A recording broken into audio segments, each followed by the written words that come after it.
北检今仔就咧侦办民众党主席郭文德伫咧做市长时的经华社案。这个案被告的2个月羁押期限会伫10月底11月初到期，即马就有风声讲检方会拼伫后礼拜侦查终结。不过，各种经华社案的传言是一直拢有，前立委蔡碧如也互人点名有牵涉在内。今仔日伊是批评北检甲媒体，讲会对就看媒体来提告。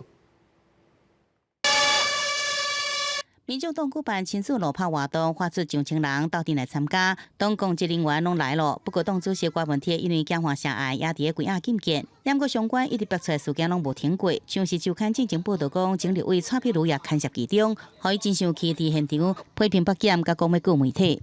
我决定在这里提告《镜周刊》，每一周这样子编剧不同的剧情，这样子毁灭台湾民众党，毁灭柯文哲。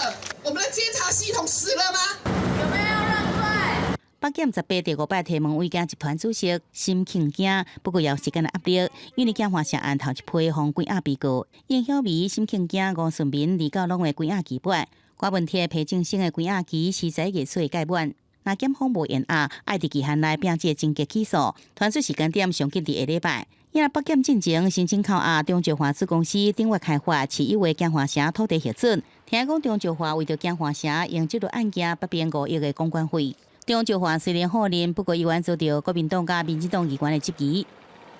当年中石化鼎越有编列一笔4.7亿的钱支付给金华城公司，而支付的名义就是说金华城公司有帮助拿到这个容积，这笔钱真正的目的到底是什么？而用途流向到底去到哪里？应小薇所收到的从审清金给的4700多万，它的金流到底是从哪里来？到底是中石化哪一个公司的哪一个项目拨给了应小薇？就是不予施工勘验，所以他来报勘，我们就是不受理。近期也会邀请包括结构技师工会等公正第三方以及专家学者开会，来提出建议。 因为建华城想说停工，北医北检拢已经回函，请北市府家己依照职责来处理。市长蒋万安讲，为了确保停止时间勘验了后现场安全，会要求建华城最好公安，避免对周围造成影响甲冲击。